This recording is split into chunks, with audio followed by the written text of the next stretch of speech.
Hello everyone, welcome back. I'm Taha Manchi, a final year computer science student, and today we're going to talk about the things you don't see. So let me start with a question.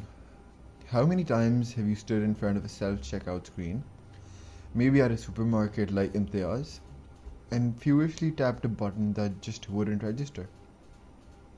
You know exactly what you want to do, but the machine is forcing you to speak its language, not yours.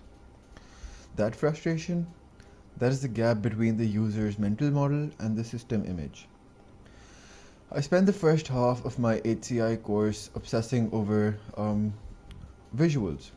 I designed wireframes for self checkout screens, trying to fix those bad buttons.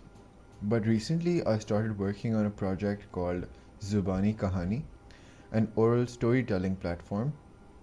And that project taught me that the hardest interface to design is the one that isn't there at all.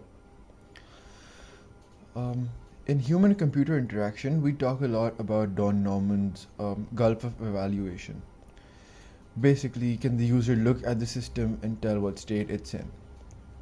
On a screen, this is easy. If you click like, the heart turns red. You get instant feedback. The gulf is bridged. But with voice user interfaces, like what I'm building for Zubani Kahani, that bridge is invisible. There is no red heart. There is no loading bar. If the system is silent, is it thinking? Is it listening? Or is it just ignoring you? Designing Zubani Kahani forced me to rethink the visibility of system status. One of Jacob Nielsen's famous heuristics. How do you show status through sound? Do you use a beep, a pause, a change in tone? Suddenly, I wasn't just a designer, I was a choreographer of conversation. This gets even more complex when you add culture into the mix. See, Zubani Kahani isn't just Siri or Alexa reading a Wikipedia page. It's about storytelling. In our context here in Pakistan, storytelling has a specific flow. It has warmth. It has pauses for effect. So, when I was designing the interaction flow for this project, I realized that standard efficient HCI principles actually failed. Usually, HCI says minimize the user's memory load, make it fast, get to the point. But in an oral storytelling app, efficiency kills the vibe. If the AI interrupts a story too quickly to ask, did you mean chapter 2 or something? It feels rude. It breaks the immersion. I realized for this project, I had to prioritize match between system and the real world. In the real world, when someone tells you a story, you listen, you nod, you wait for a breath before interjecting. So for Zubani Kahani, we aren't just building a voice command system, we are trying to model patience as a design feature.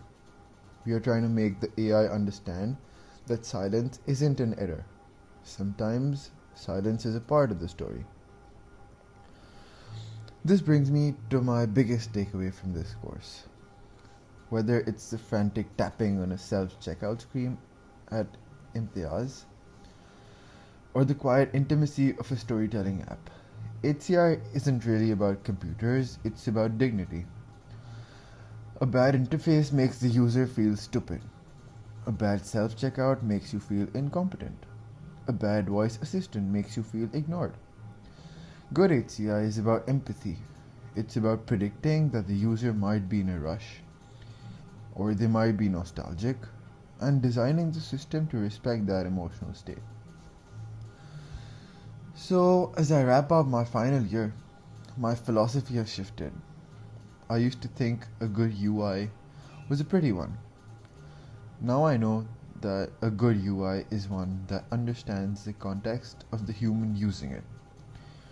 Whether it's pixels or visuals or sound waves, the goal remains the same: closing the gap between human intention and machine execution. So, thank you so much for listening. I'd love to hear your thoughts, especially on voice interfaces. Do you trust them or do they just feel empty? Let me know in the comments below. And this is Taha Munshi signing off.